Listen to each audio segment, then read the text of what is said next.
चलिए आगे बढ़ेंगे अब न्यूज ब्लास्ट से जुड़ी हुई खबरों की ओर और बात करेंगे प्रधानमंत्री नरेंद्र मोदी की। और सबसे अहम आपको जानकारी दे दें, क्योंकि अटकलें थी, कयास थे कि आखिर नरेंद्र मोदी और ट्रंप के बीच में मुलाकात क्या होगी तो कब होगी। लेकिन आपको अब क्लियर कर दें कि प्रधानमंत्री नरेंद्र मोदी 12 फरवरी से अमेरिका की 2 दिवसीय यात्रा पर, 13 फरवरी को पीएम मोदी और अमेरिकी राष्ट्रपति ट्रंप की मुलाकात भी संभव। 12 फरवरी को फ्रांस से एआई सम्मेलन में भाग लेकर अमेरिका पहुंचने की उम्मीद भी है। और ऐसे में अमेरिका के प्रेसिडेंट और भारत के प्रधानमंत्री नरेंद्र मोदी के बीच मुलाकात भी संभव है। आपको बता दें कि मोदी पेरिस की 2 दिवसीय यात्रा खत्म करने के बाद वाशिंगटन डीसी डोनाल्ड ट्रंप के दूसरे कार्यकाल के लिए फिलहाल अमेरिकी राष्ट्रपति बनने के बाद ये प्रधानमंत्री मोदी की अमेरिका की पहली द्विपक्षीय यात्रा होगी। और पहली बार ऐसा होगा कि अगर मुलाकात होती है तो ट्रंप के फिर से राष्ट्रपति बनने के बाद ये कोई पहला विदेशी मेहमान होगा जो उनसे मुलाकात करेगा। ट्रंप प्रशासन के दूसरे कार्यकाल के लिए सत्ता में आने के कुछ ही हफ्ते के अंदर द्विपक्षीय यात्रा पर वाशिंगटन डीसी जाने वाले पीएम मोदी चुनिंदा नेताओं में शामिल होंगे। ट्रंप के कनाडा, मैक्सिको, चीन पर लगाए टैरिफ के बाद दोनों की खास चर्चा हो सकती है। सूत्रों के मुताबिक ट्रंप भारत के साथ व्यापार घाटे को कम करने के लिए संकल्पित और ट्रंप भारतीय बाजार में ज्यादा आक्रामक रूप से काम करने की भी योजना बना रहे हैं। और जब मुलाकात होगी तो फिर ये तमाम मुद्दे जिस पर फैसला लिया है ट्रंप ने, उन पर भी चर्चा होगी और भारत को लेकर क्या फैसला किया जा सकता है ये देखने वाली बात होगी। भजला सरकार की कैबिनेट बैठक आज होने जा रही है और आज शाम 4 बजे भजला सरकार की कैबिनेट बैठक होगी।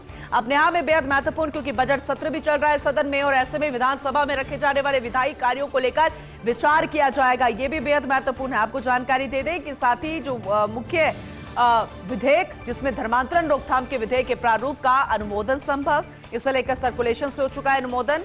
सूत्रों के हवाले से जानकारी मिल रही है सहकारिता सोसाइटीज को लेकर नए प्रावधान को लेकर विचार विमर्श भी संभव और इसके लिए संशोधन का भी अनुमोदन किया जा सकता है। टाउनशिप पॉलिसी व युवा नीति सहित अन्य नीतियों का अनुमोदन संभव। सेवा नियम में संशोधन से जुड़े हो सकते हैं मुद्दे। और साथ में आपको बता दें कि कैबिनेट महाकुंभ में नजर आएगा और 171 लोगों की सूची बन चुकी है। तमाम प्रतिनिधि पहुंचेंगे, सरकार के नुमाइंदे पहुंचेंगे और अब देखने वाली बात होगी कि इसे लेकर किस तरीके से आज की बैठक में निर्णय लिया जाता है। दिल्ली चुनाव के लिए कल मतदान होना है और कल सुबह 7 बजे से 70 सीटों पर मतदान। 8 फरवरी को दिल्ली चुनाव के नतीजे आएंगे और दिल्ली में चुनाव से पहले सुरक्षा के कड़े इंतजाम। दिल्ली पुलिस के 30,000 जवान तैनात किए गए हैं। पैरामिलिट्री फोर्स की 150 कंपनियां तैनात की गई हैं। 9,000 होमगार्ड्स भी ड्यूटी पर लगाए गए। दिल्ली के सभी बॉर्डर पर गाड़ियों की चेकिंग की जाएगी, किसी तरह की कोई दिक्कत ना हो। और वक्त आ गया है, आखिर कौन होगा शहंशाह दिल्ली का, कौन बैठेगा सिंहासन पर, कौन होगा सरताज। आम आदमी पार्टी, भारतीय जनता पार्टी दोनों के बीच में कांटे की टक्कर, लेकिन ऐसे में राह खोजती नजर आएगी कांग्रेस। लेकिन जनता क्या किसी एक पार्टी को चुनेगी या फिर मिला जुला रिस्पॉन्स या फिर तीनों की ही कुछ सीटें, ये देखने वाली बात होगी। क्योंकि पुरजोर कोशिश यहां पर सभी दिग्गजों ने की है, तो दूसरी तरफ जनता किस पर अपना दाव खेलती है ये कल फैसला हो जाएगा। लेकिन नतीजे जो आएंगे वो 8 तारीख को और फर्स्ट इंडिया न्यूज पर आप कल सुबह से और 8 तारीख को सुबह से महा कवरेज देखिएगा और देखिएगा कि आखिर जनता किसे चुनती है। मिल्कीपुर के इम्तिहान में कौन होगा पास। अयोध्या के मिल्कीपुर में कल थम चुका प्रचार का शोर। अंतिम समय तक भाजपा और सपा ने ताकत झोंकी। लोकसभा चुनाव में हार का हिसाब चुकता करना चाह रही है भाजपा, तो वहीं सपा ने भी 2027 चुनाव से पहले खुद को मजबूत दिखाने की कोशिश की। सपा से सीट छीनने के लिए भाजपा ने एडी चोटी का जोर लगाया।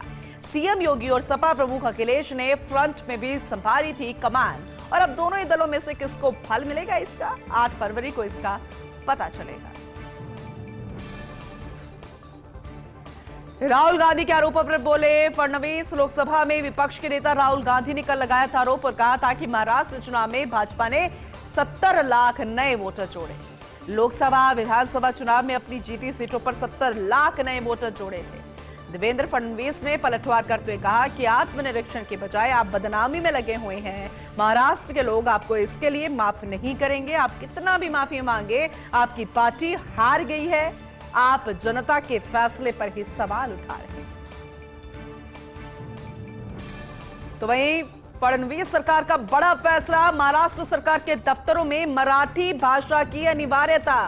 राज्य में मराठी भाषा को बढ़ावा देने को लेकर सीएम ने मुख्य फैसला लिया है। मुख्यमंत्री देवेंद्र फडणवीस द्वारा अब से सभी सरकारी, अर्ध सरकारी, नगर निगम कार्यालयों में मराठी भाषा बोलना अनिवार्य किया गया। सरकारी दफ्तरों में मराठी में बोलने काम के लिए लगाए जाएंगे साइन बोर्ड, साथ ही सरकारी कंप्यूटर्स में भी मराठी भाषा का कीबोर्ड होगा अनिवार्य। और अगर कोई सरकारी अधिकारी, कर्मचारी इस नियम का उल्लंघन करता है तो संबंधित दफ्तर या विभाग के प्रभारी के पास शिकायत दर्ज की जाएगी। वहीं मराठी भाषा को विदेशों में पहचान दिलाने के लिए फडणवीस ने सुझाव दिया है। वैसे कुल मिलाकर जब इस तरीके से फैसले आते हैं किसी भी राज्य से, जब वहां की भाषा को लेकर बहुत ज्यादा जोर दिया जाता है तो फिर कहीं ना कहीं से सुगबुगाहट शुरू होती है राजस्थान में भी, क्योंकि लंबे समय से राजस्थानी भाषा को मान्यता दिलाने के लिए भी यहाँ पर कशमकश जारी है। लेकिन कोई ना कोई पेच यहाँ पर अड़ जाता है। अब देखना होगा कि ये फैसला कितना ज्यादा तारीफ बटोरता नजर आएगा और उसका असर दूसरे राज्यों पर कैसे पड़ेगा, खासकर राजस्थान में, यह भी देखने वाली बात होगी। वहीं उप मुख्यमंत्री दिया कुमारी ने जताया आभार। प्रधानमंत्री नरेंद्र मोदी और रेल मंत्री अश्विनी वैष्णव का आभार जताया। कहा कि ऐतिहासिक बजट से निश्चित ही राजस्थान में रेलवे उन्नति के रास्ते पर अग्रसर होगा। केंद्र सरकार ने राजस्थान में रेलवे के लिए 9,960 करोड़ का बजट आवंटित किया है।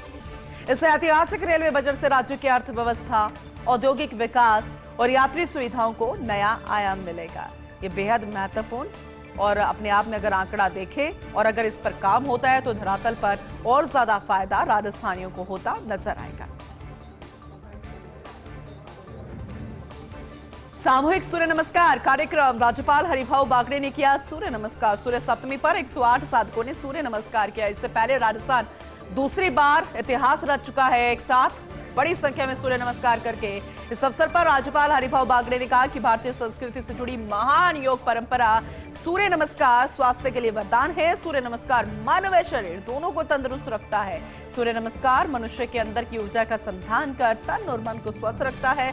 लाल बहादुर शास्त्री राष्ट्रीय संस्कृत संस्थान में आयोजित हुआ ये कार्यक्रम, जिसमें राज्यपाल हरिभाऊ को देखा सूर्य नमस्कार करते और खास संदेश भी वो देने की कोशिश करते नजर आए। हिंदुत्व और सनातन के प्रति विदेशियों का झुकाव। दरअसल इन दिनों जो तस्वीरें निकल कर आ रही है उससे तो यही प्रतीत होता नजर आ रहा है। हालांकि ये झुकाव, ये प्यार, ये अपनापन हिंदुत्व और सनातन के प्रति कोई पहली बार नहीं है, लेकिन जब तस्वीरें निकल कर आती हैं कुछ ऐसी तो फिर उस पर चर्चा जरूर हो जाती है। महाकुंभ में नजर आया विदेशी महामंडलेश्वरों का अखाड़ा। एक ऐसा इकलौता आश्रम जहां सभी 9 महामंडलेश्वर विदेशी, ठीक से हिंदी भी नहीं आती है लेकिन संस्कृत के श्लोक कंठस्थ याद। निर्मोही यानी अखाड़े से जुड़ी साईं मां के आश्रम में यही नजारा देखने को मिला। इनमें कोई तो अमेरिका में डॉक्टर रहा है तो कोई जापान में शिक्षक रहा है। अपने देशों में ब्रह्मचर्य पालन करते हुए सनातन की वो पताका फहरा रहे हैं। और साईं मां ने 2019 में 9 विदेशी शिष्यों को बनाया था महामंडलेश्वर। मॉरिशस में जन्मी है मीराबाई, सर्वानंदमयी लक्ष्मी देवी साईं मां मिश्रा। परवरिश फ्रांस में हुई और अब अमेरिका रहकर जी रही हैं सनातनी जीवन। यानी कि चाहे आप किसी भी धरती पर हो, विदेशी धरती पर, जरूरी नहीं है अगर आप हिंदुत्व और सनातन को अपना रहे हैं तो आपको भारत में रहना जरूरी है। आप दुनिया के किसी भी कोने में हैं और फिर आप हिंदू हैं, सनातन हैं, भारत में पैदा हुए, उससे भी कोई फर्क नहीं पड़ता। क्योंकि जो तस्वीरें निकल कर आई और ये जो अखाड़ा और इसका ये जो नजारा देखने को मिला, ये तो यही कहता नजर आ रहा है। वहीं अमेरिका से भारतीय प्रवासियों की डिपोर्टिंग शुरू, भारत के लिए रवाना हुआ C-17 मिलिट्री प्लेन। ट्रंप ने अवैध प्रवासियों को निकालने के लिए सेना की मदद तक ली है। जानकारी के मुताबिक 18,000 से ज्यादा भारतीय अवैध तरीके से अमेरिका में रह रहे हैं। इनका या तो वीजा अवधि समाप्त हो चुकी है या फिर अवैध तरीके से यूएस में वो दाखिल भी हुए हैं। अमेरिका में अवैध तरीके से 1 करोड़ 4 लाख व्यक्ति रह रहे हैं, उनमें भारतीय भी हैं और अब उनकी रिपोर्टिंग शुरू हो चुकी है ताकि भविष्य में उन्हें मुश्किलों का सामना ना करना पड़े।